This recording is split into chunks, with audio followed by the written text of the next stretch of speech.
Now we can discuss about the Raoult's law for volatile solutes.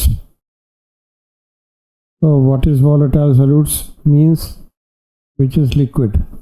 That liquid can vaporize into this, so it is a volatile solute. It is a liquid solution. So we will discuss about the Raoult's law for liquid solution. Vapor pressure of a component in a solution. तो अगर कोई vapour pressure दो component है उसके अंदर, मान लो एक component ए है और दूसरा कंपोनेंट बी है ना, तो एक ए लिक्विड है और दूसरा बी लिक्विड है, तो क्या कहता है vapour pressure of A component in a solution is equal to the mole fraction of that component. ये किसके बराबर होगा? Mole fraction of this component multiplied by the vapour pressure of that component in the pure state. और ये pure state में मतलब isolated form में जो वेपर प्रेशर इसका होगा उसको अगर मोल फ्रैक्शन से करेंगे तो ये vapour pressure of that component in a solution है. अब इसमें क्या है, ये दो लिक्विड जो हैं वो मिक्सेबल होना चाहिए और वोलेटाइल लिक्विड्स होने चाहिए. ये हम वोलेटाइल सॉल्यूट्स के बारे में पढ़ रहे हैं. तो partial pressure P A is equal to जो यहाँ पे हमने डिस्कस किया ये है. अगर दूसरा वाले का पार्शियल प्रेशर क्या हो जाएगा? Partial pressure P V is equal to X B multiplied by pressure of this B in pure state. So this is the partial vapor pressure of PV of liquid B is PV is equal to XB into the vapor pressure in pure state, and XA and XB is the mole fraction of A and B. Now हम जो है graph plot करते हैं between vapor pressure and the mole fraction. So this is the vapor pressure है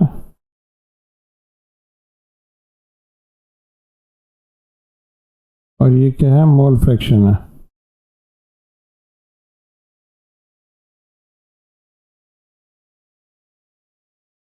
तो जब हमने vapour pressure को मोल फ्रैक्शन एक्स ए और एक्स बी में प्लॉट किया तो हम क्या देख रहे हैं कि ये स्ट्रेट लाइन मिली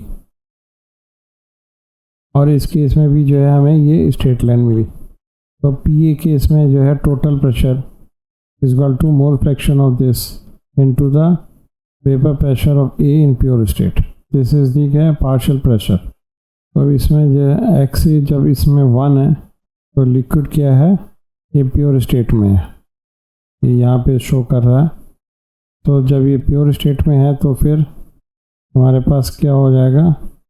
ये is equal to X A into ये है, ये 1 हो जाएगा तो इसका मतलब ये जो हो जाएगा इसके बराबर हो जाएगा. मतलब partial pressure of A mole fraction उसका 1 होगा is equal to the vapour pressure of A in pure state. Similarly जब एक्स बी मोल फ्रैक्शन 1 है केस में भी ये है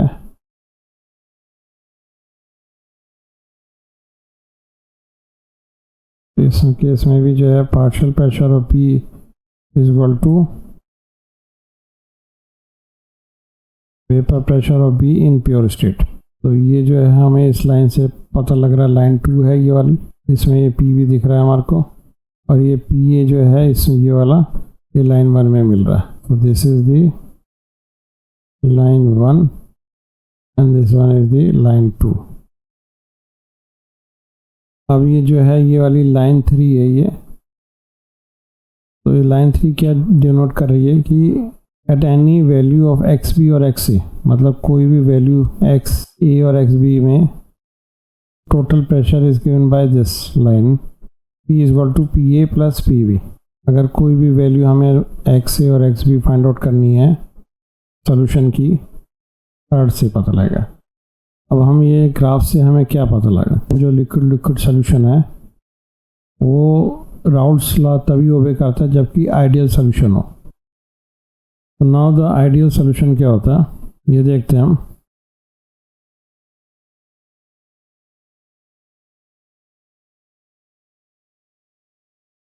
अगर एक सॉल्यूशन है ए बी, इसमें दो कंपोनेंट है, intermolecular force of attraction between AA molecules and between BB molecules and in between A and B molecules are same, that solution is called as ideal solution. अब ये ideal solution example देख लेते हैं. इसमें जैसे कि benzene है plus टॉलिन,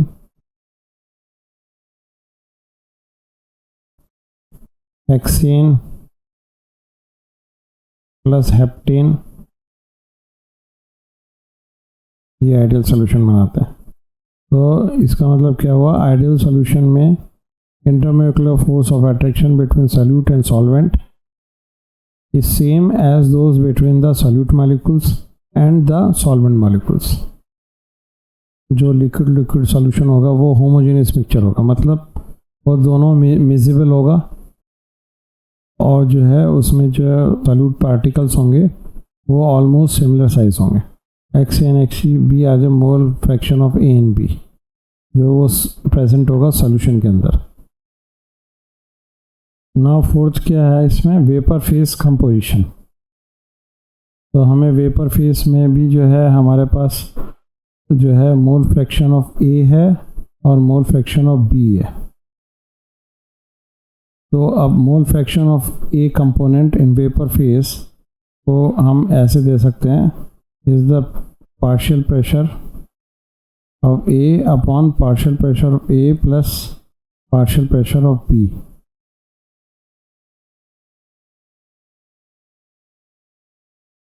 तो y A is the mole fraction of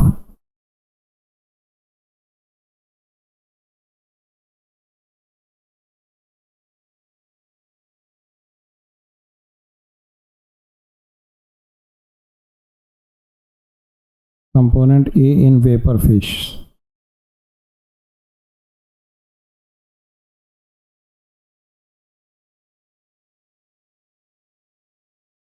And YB is the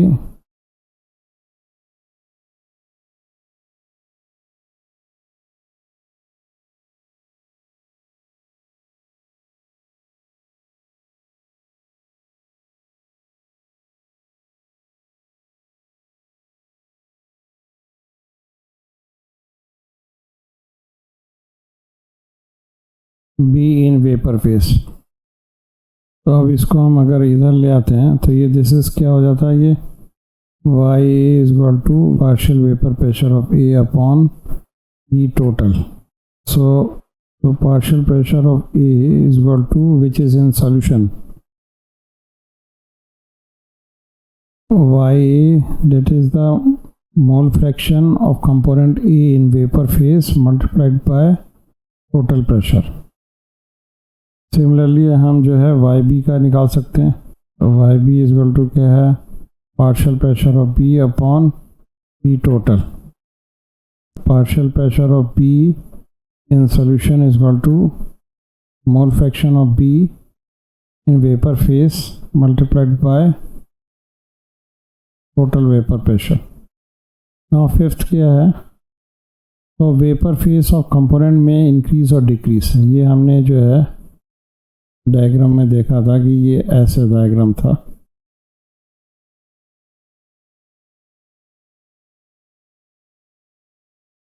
तो ये क्या रिप्रेजेंट कर रहा था, this is represent the total pressure.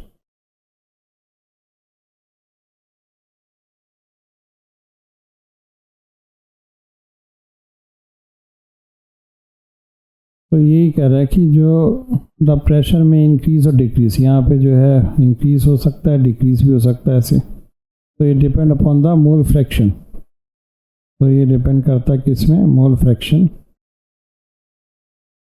Mole fraction of X A and X B and the vapour pressure of pure component, that is the vapour pressure of A and vapour pressure of B pure component. तो ये हमारे को graph से indicate हुआ. Next पे चलते हैं हम. Now the Dalton's law of partial pressure. ये क्या वो कहता है कि टोटल प्रेशर दो गैस है, suppose A and B.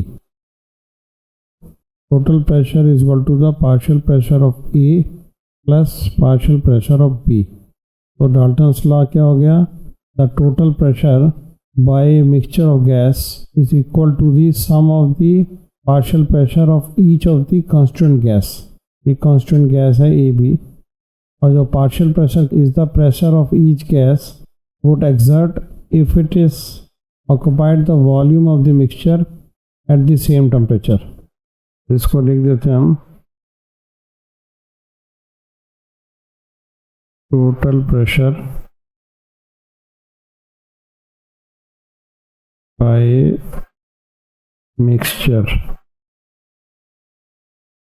Of gas is equal to the sum of the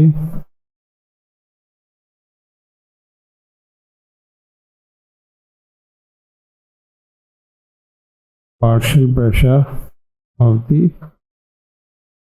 constituents gas। अब पार्शियल प्रेशर क्या हो गया?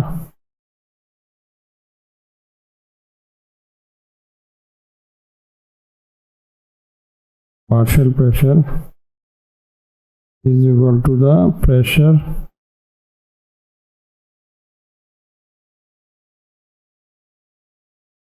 exerted by gas if it is alone and occupied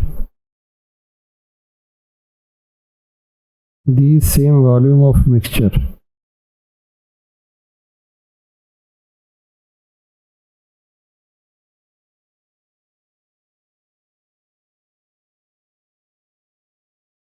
तो अब हमें पता है कि partial pressure A is equal to किसके बराबर होता है? मोल फ्रैक्शन ऑफ ए और partial pressure of the pure gas. तो ये हमने इसमें ऐड कर दिया। X A plus X B that is mole fraction is equal to 1। तो एक्स इज इक्वल टू क्या हो जाएगा? 1 माइनस एक्स बी। तो इसमें हमने की वैल्यू पुट कर दी, और फिर उसके बाद में हमारे को ये मिल गया कि partial pressure of pure B minus partial pressure of pure A multiplied by the mole fraction of B plus partial pressure of A, तो is equal to total pressure होगा। तो इसमें क्या है? मोल फ्रैक्शन ऑफ ए की जरूरत नहीं पड़ रही है, plus mole fraction of B जो कि नॉन वोलेटाइल सॉल्यूट है जो डाला है वो हमें पता हो, और partial pressure of pure gas के पता हो, तो हम total pressure in mixture of the gas जो है वो पता लगा सकते हैं। Now the Raoult's law for the non volatile solutes. अगर non volatile solutes means solid solute है जो कि हमने डिसॉल्व किया सॉल्वेंट में।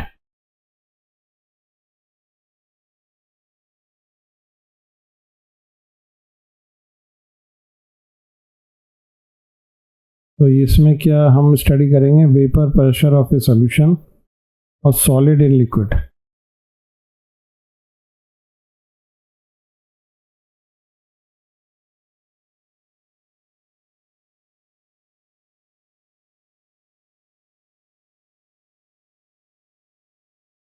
Solid in liquid. इसमें बेल जार में देखते हैं। ये बेल जार है, इसके अंदर हमने जो है बीकर रख दिया, उसको कवर कर दिया इस बेल जार से, और इसमें भी जो है बीकर रख करके बेल जार से कवर कर दिया। इसमें क्या है? हमारे पास प्योर सॉल्वेंट है, तो इसमें सॉल्वेंट में जो है हमने सॉल्यूट डाला, तो ये क्या है? सॉल्यूट प्लस सॉल्वेंट है, दैट मीन्स ये है सॉल्यूशन है।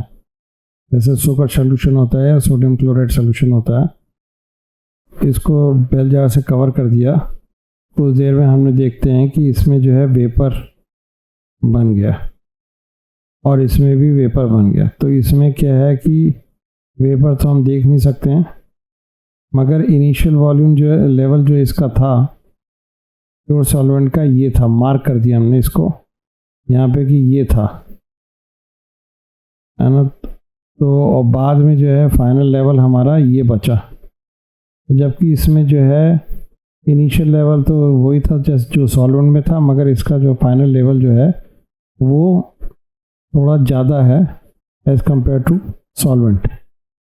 तो इसका मीनिंग क्या हुआ कि when non volatile solute is added to a solvent, the solution has a lower vapour pressure at a particular temperature.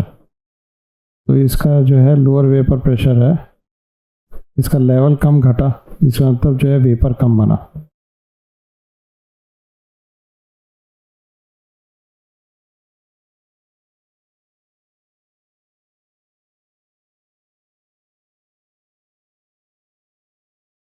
जो सॉल्यूशन है उसका लोअर वेपर प्रेशर है।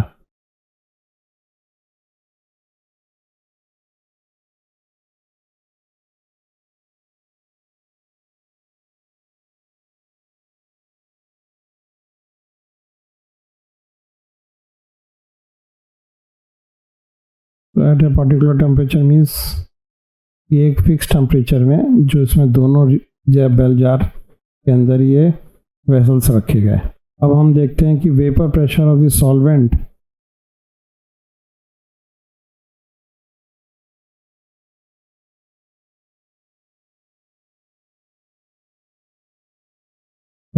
In solution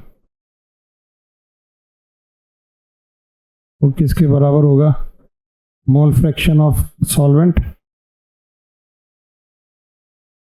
into vapour pressure of the solvent.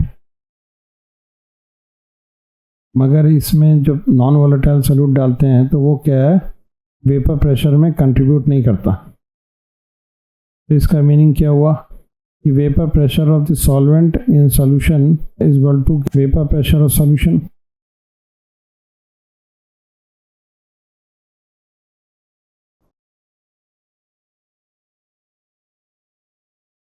वो actual में vapour pressure of the solvent है।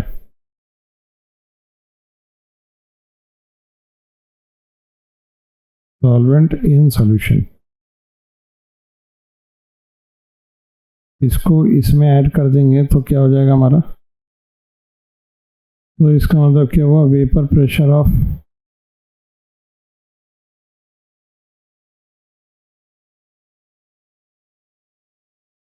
Solution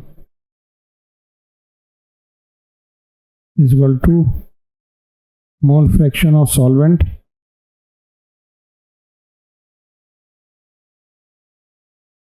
multiplied by vapor pressure of the solvent। तो हम इसको लिखते हैं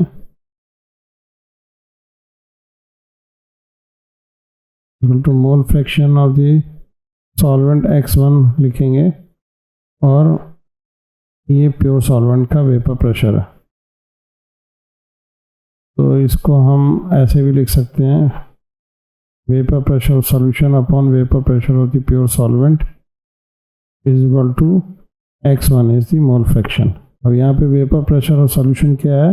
vapour pressure of the solvent in solution, क्योंकि नॉन वोलेटाइल सॉल्यूट जो है कंट्रीब्यूट नहीं करता है। तो अब x1 क्या है? Mole fraction of the solvent क्या होता है? Number of moles of the solvent upon number of moles of the solvent plus number of moles of the solute.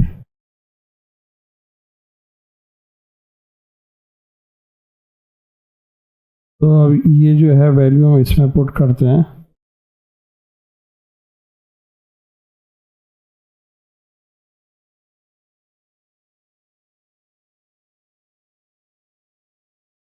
अब इसको हम जो है इस इक्वेशन को सब्सट्रैक्ट करते हैं।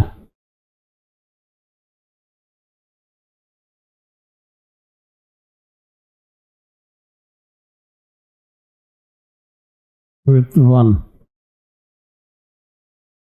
तो 1 माइनस ये हो जाएगा अपॉन पी डिग्री, ये हो जाएगा हमारा P degree minus P S upon P degree is equal to हो जाएगा n2 upon n1 plus n2। P degree minus P S क्या हो जाएगा? पी हमारा प्रेशर एट प्योर स्टेट है, तो वो ज़्यादा होगा, और ये प्रेशर एट जो है जब उसमें नॉन वोलेटाइल सॉल्यूट मिला दिया तो ये प्रेशर कम होगा,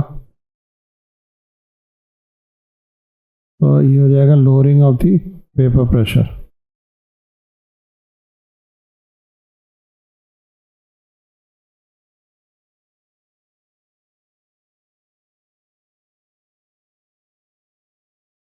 और अगर जब हम इसको डिवाइड कर देते हैं pressure of the pure solvent,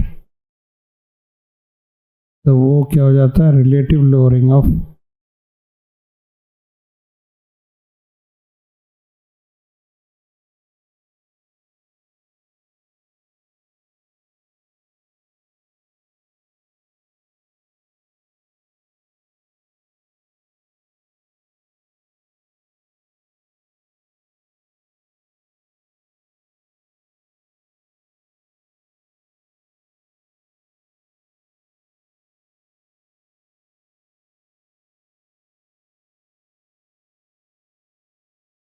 vapour pressure.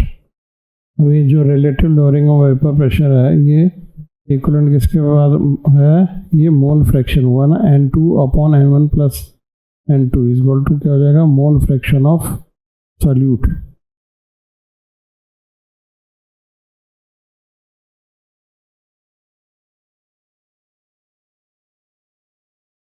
Non volatile solute.